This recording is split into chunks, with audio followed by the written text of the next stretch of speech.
क्या आप वही दादा मलखान हो जो महज 16 वर्ष की आयु में गौरक्षा हेतु एक आदमखोर शेर से भिड़ गए थे और उस शेर का मुंह अपनी भुजाओं से चीर डाला था? भैया आल्हा, क्या आपने ही मुझे पहली बार तलवार पकड़ना सिखाया था?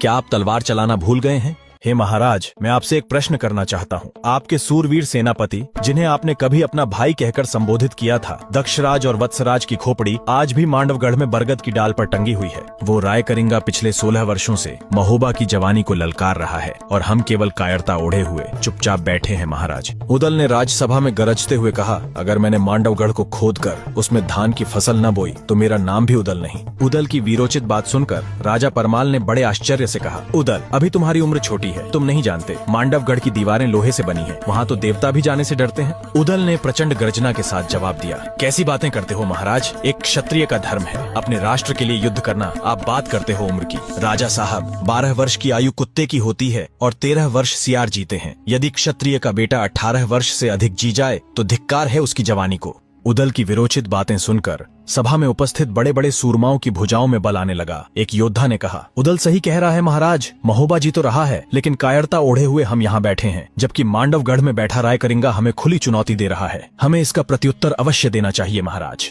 तभी मलखान ने उदल से कहा, तुम्हारे साथ कोई जाए न जाए, लेकिन मलखान जरूर जाएगा। हमारे पिताओं की खोपड़ी उस बरगद के वृक्ष पर टंगी है, मैं उस गढ़ को ही मिट्टी में मिला दूंगा। राजा परमाल ने कहा, मुझे तुम्हारी वीरता पर कोई संदेह नहीं है उदल, किंतु भय शत्रुओं की कुनीतियों का है। मैं नहीं जानता कि तुम लोग यह कैसे कर पाओगे, पर इतना जरूर बता सकता हूँ कि युद्ध में केवल शक्ति नहीं अपितु युक्ति की भी आवश्यकता होती है। यदि पराक्रम के साथ बुद्धि का भी उचित उपयोग किया जाए तो तुम्हारी विजय निश्चित है। युद्ध के नगाड़े बज उठे। राजा परमाल से आज्ञा लेकर महोबा के पंचवीर महलों में युद्ध की योजना बनाने लगे। नगरों में युद्ध की चर्चा होने लगी। पनघट पर पानी भरती महिलाएं भी चर्चा करने लगी। अब नहीं बचेगा रायकरिंगा, उदल ने तो उस रायकरिंगा का सिर काटकर लाने की प्रतिज्ञा की है।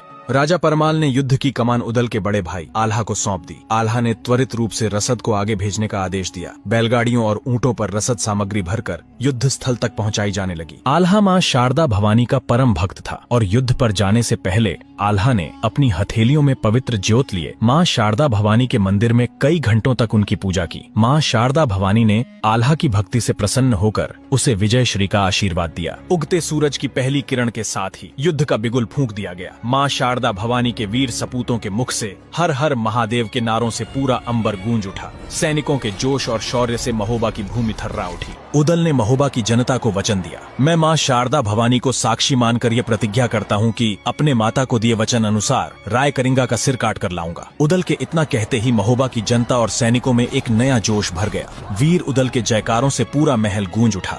सेनापति आल्हा के नेतृत्व में महोबा की सेना में महाबलशाली मलखान,